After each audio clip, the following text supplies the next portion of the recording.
One of the first ones we have is linear. And basically for linear, it is 3 in a row. An example of a specific molecule that is linear is CO2. So you'd have a carbon in the middle, 2 oxygens on the side. Their total bonding areas is 2. As there's bonds between these 2, the lone pairs would be 0. And the electron domain geography is also 2. And the next one we can do would be a trigonal planar. So if you take one extra molecule, put one in the middle, and then have 3 around it, all in the same plane. I'll pick it up whenever it's ready. You have a trigonal planar. So it's 1 in the middle and 3, but they all are in the same plane. There's no angles on a third plane between them. The total bonding areas for this would be 3. There's also 0 lone pairs in a trigonal planar. A specific molecule or an example of a trigonal planar would be BF3. So you'd have 1 in the middle and then surrounded by the 3. And the electron domain geography for that one is a 3. So another one we can have is a bent.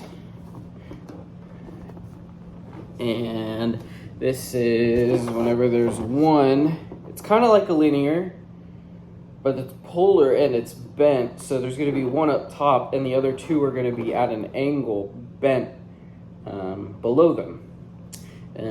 The total bonding areas for this one is 2, just like a linear. There's 1 lone pairs and a specific molecule for a bent. Molecular geography is SO2. So you'd have S up here and the 2 oxygens down here. And the electron domain for this would be 3. If we wanted to get a little further, we can do, next one we'll do is a trigonal pyramidal, and then we'll go back and do a tetrahedral. So if you take a trigonal planar and you basically put it on, and you make another axis where there's 1, instead of having 1 just in the middle and 3 coming off the sides on the same plane, if you add another plane to it, as such, you get a trigonal pyramidal. An example of a trigonal pyramidal is NH3. So you'd have obviously 1 nitrogen and then the 3 hydrogens coming off it. For a trigonal pyramidal, the total bonding areas is 3. There's 1 lone pair, and the electron domain is 4. And then, so basically, if we can take if we could take a trigonal pyramidal, this would be a little bit more set in. I can't really hold it very well, but this would be a little bit more set into the middle of these 3 if it was working well. They'd be coming off a little bit differently. But then if you take another atom and it bonds on top, then you have what's called a tetrahedral.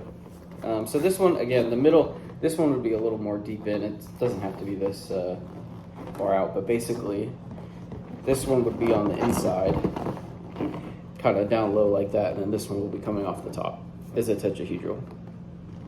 An example of that would be CH4, so your carbon would be in the middle here, and then another hydrogen would be coming off top. For a tetrahedral, the total bonding areas is 4.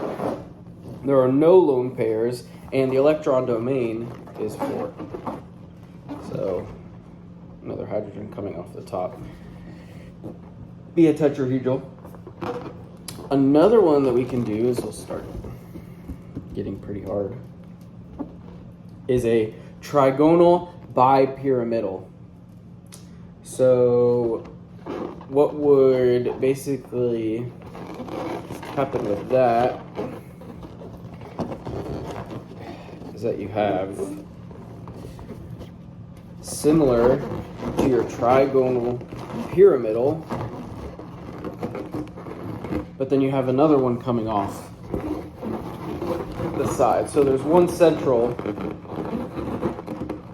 or you have another 2 coming off the side. So in a trigonal pyramidal, you have one central and then 3 coming off.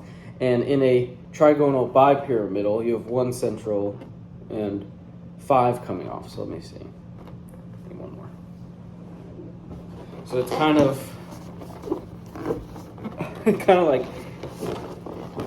like this. You got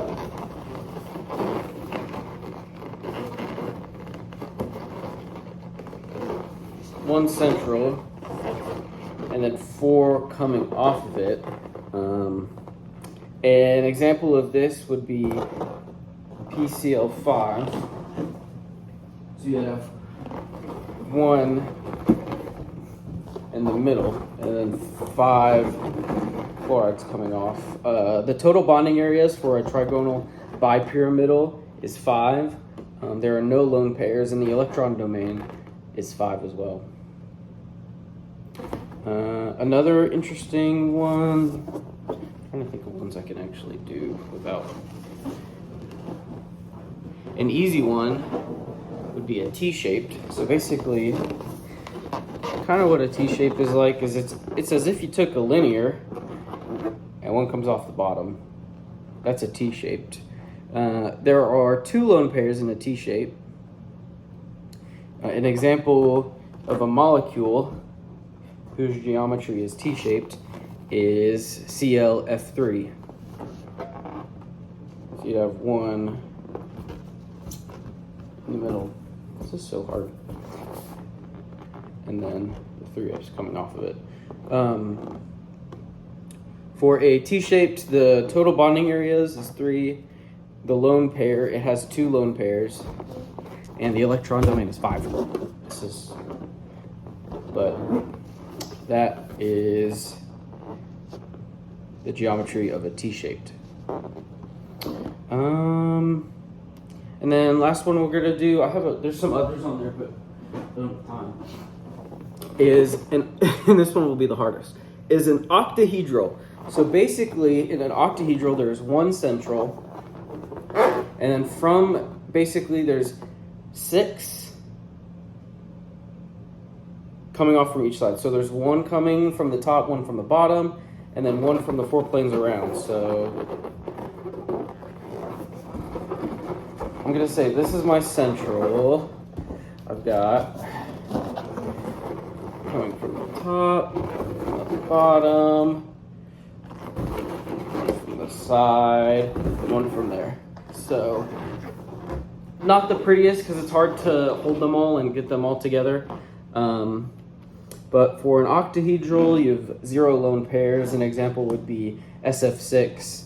The electron domain geometry is 6, and the total bonding areas is also 6.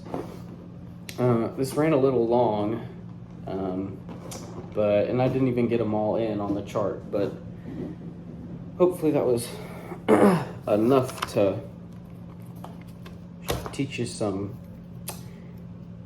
geometry. That was fun. It was pretty hard. It was a lot harder than I thought to hold and make all those shapes. Thank you for watching.